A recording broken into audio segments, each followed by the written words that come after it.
Well, good day, viewers. Today we have a 2018 GarageMan Companion. It's a 5.3, I believe, and it's here because the customer has reported that he's had a history of the check engine light coming on. The other day it was flashing, apparently, about a week ago. Right now it's idling rough, not very smooth at all. He had a history of fuel imbalance codes, and as you can see, he's replaced a number of O2 sensors in an attempt to get rid of that. Now I see the check engine light is not currently on. It's only got 72,000 kilometers on it, so we're going to scan it and see what kind of codes it has to give us. Hopefully there's some history. It's shaking like crazy.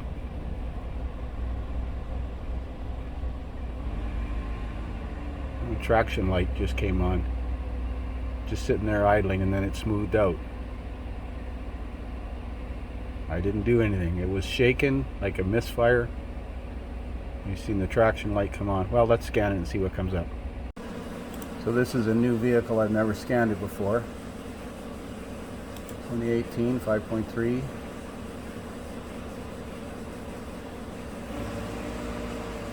I don't know if the camera picked that up, but the engine just flared. Let's do a network code scan. Fortunately, you can do this while it's running, so it takes a few seconds, but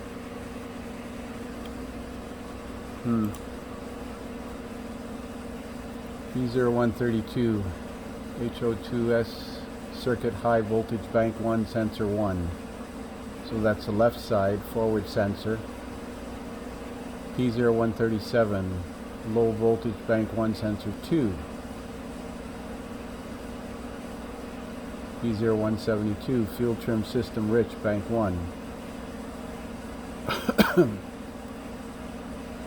High voltage bank 1 and fuel trim rich bank 1. Engine misfire detected. Oh, lovely. Invalid data received from engine control. Well, that's because of the misfires.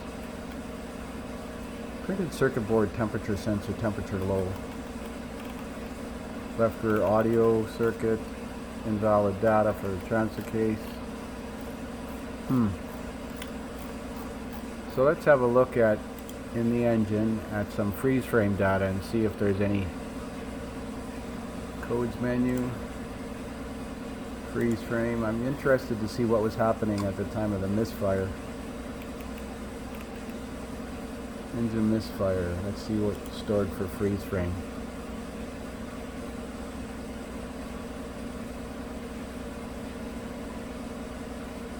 Distance since last failure, 350 kilometers. Fuel system was in open loop. Temperature was 51 Celsius. Ambient air temperature was 14, so it was fairly warm.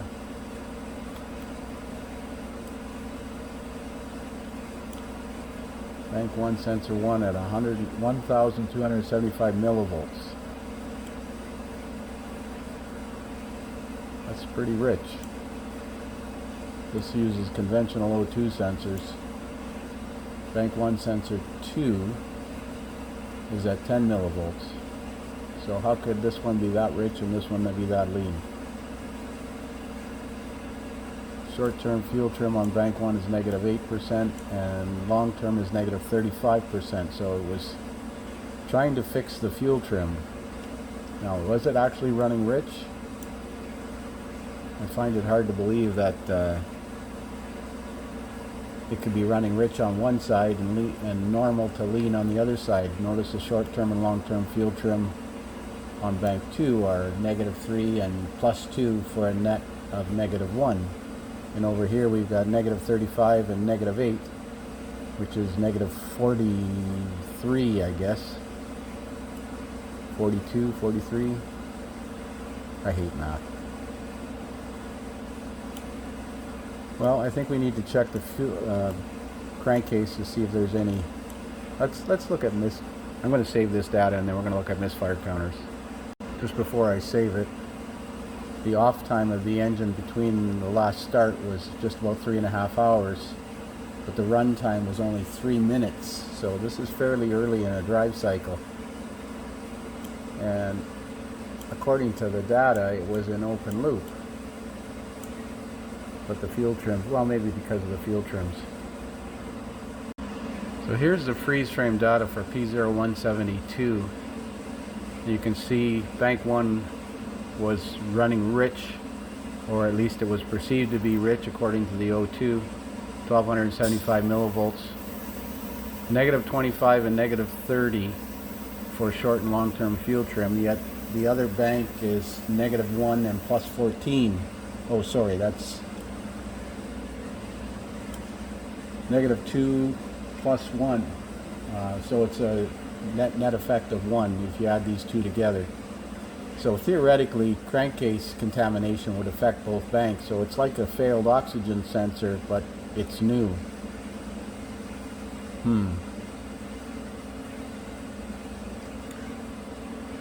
So we're going to look at misfire counters.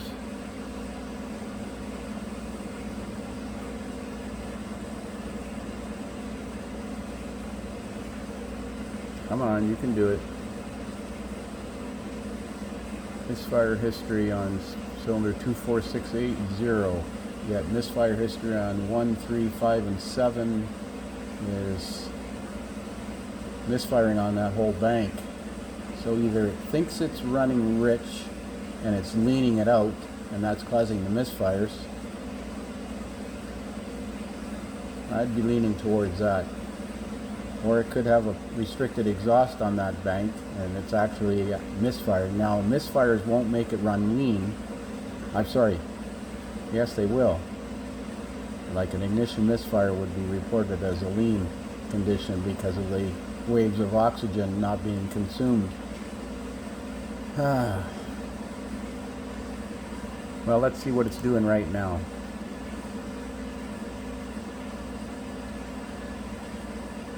Fuel trim data, fuel system data. These things are prone to injector problems and carbon deposits on the valves. Fuel alcohol contents at 10%. Shouldn't be, because I know we don't have ethanol here. So we can reset that, but I don't think that's going to make a significant difference.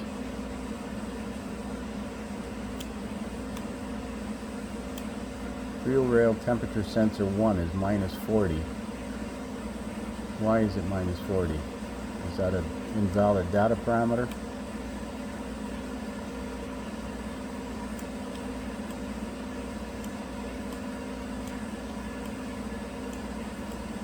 Where's the fuel trim? Short-term fuel pump trim. I'm going to look around. So here's the fuel trim data right now. You can see bank 2 sensor 1 oxygen sensor is switching rich lean properly, but bank 1 oxygen sensor has actually spiked at over 1.5 volts, and it's currently running rich. And the short-term fuel trim on bank 1 is at negative 21%, whereas over on bank 2 it's at negative 2% plus negative 10%, so negative 12 altogether. I think that oxygen sensor is misreporting, but it's a new oxygen sensor. Doesn't mean it's good though. So I'm going to clear the codes out of the engine control computer.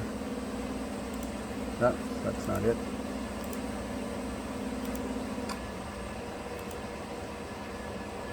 And then we're going to go into functional tests and output controls.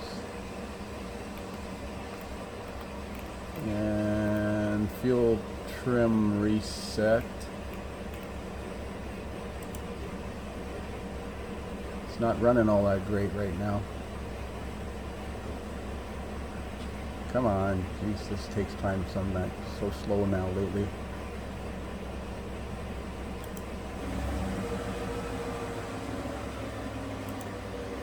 Smoothed out considerably when I reset the fuel trim. Let's look for that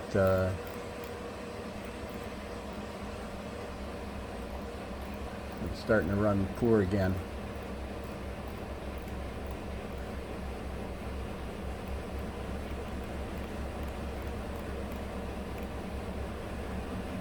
Let's listen to it when that's fuel pump trim. Where's the alcohol content? Fuel trim.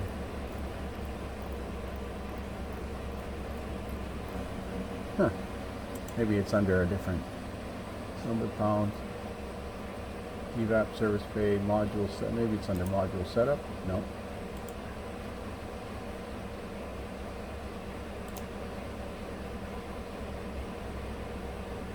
Should be under output controls.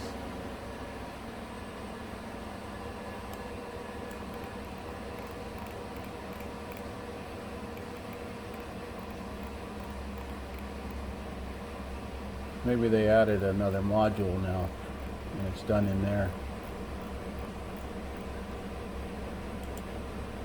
Well, I'm going to put this up in the air and have a look at the O2 sensor wiring. So we're underneath the truck here, and bank 1 sensor 2 has been replaced. Bank 1 sensor 1 has been replaced.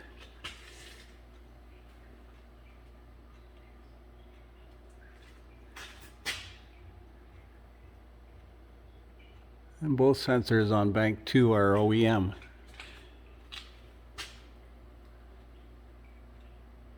Now he has another new sensor in the cab of the truck, but he's changed both these sensors. I wonder if we take the one, I'm wondering if we should put that forward oxygen sensor back in. He's got the original one in the truck.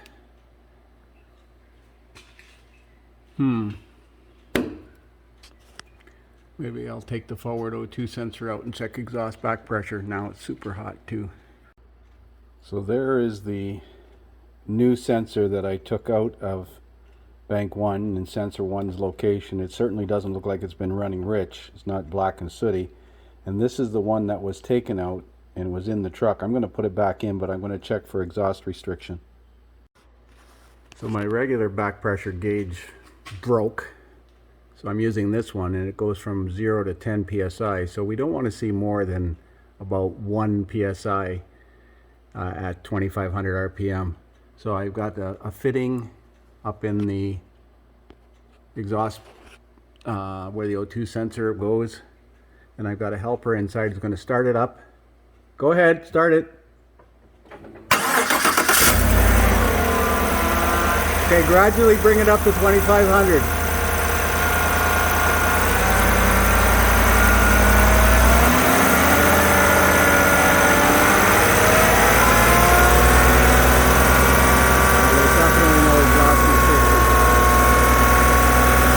Okay, that's good.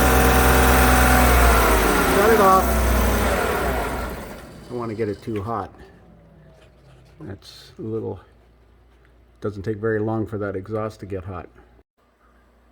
So I've got the original oxygen sensor reinstalled, and I'm going to do a network code clear. I've reset the fuel trims. I can't find the alcohol composition reset or relearn, so it may be done as part of clearing the codes, but I'll look at the data parameters once we start it.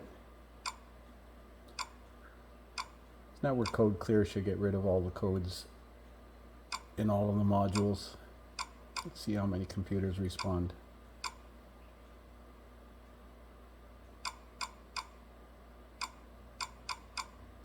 $20. Okay. Go into engine, let's go into data, fuel trim data, and I'm going to record the entire data list because it's pretty quick. I want to watch bank 1 sensor 1 and bank 2 sensor 1. Be nice if they were on both sides, but they're not. And short and long-term fuel trim. And short and long-term fuel trim over here. And we might as well watch bank 1 sensor 2 and bank 2 sensor 2. Let's start it up.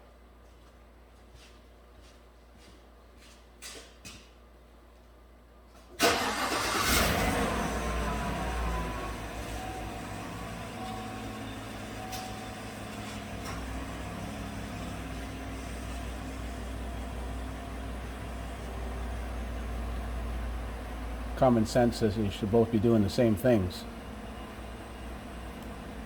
Let's see if it's going into closed loop yet. Fuel trim system test state. Might be on the other side.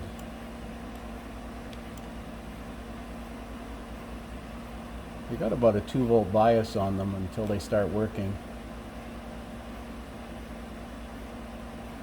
Yeah, it's closed loop already.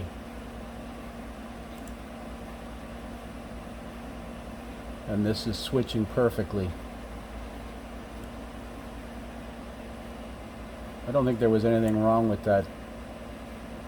Oh, this is bank 1 sensor 1. This is the one that I reinstalled. I don't think there was anything wrong with that sensor. He said he changed it because he had a fuel imbalance code. But it's been my experience that it's usually injectors or sticky carbon deposits in the valves causing that. At least we know the exhaust is not restricted. I'm going to let it run for a few minutes, maybe take it for a road test.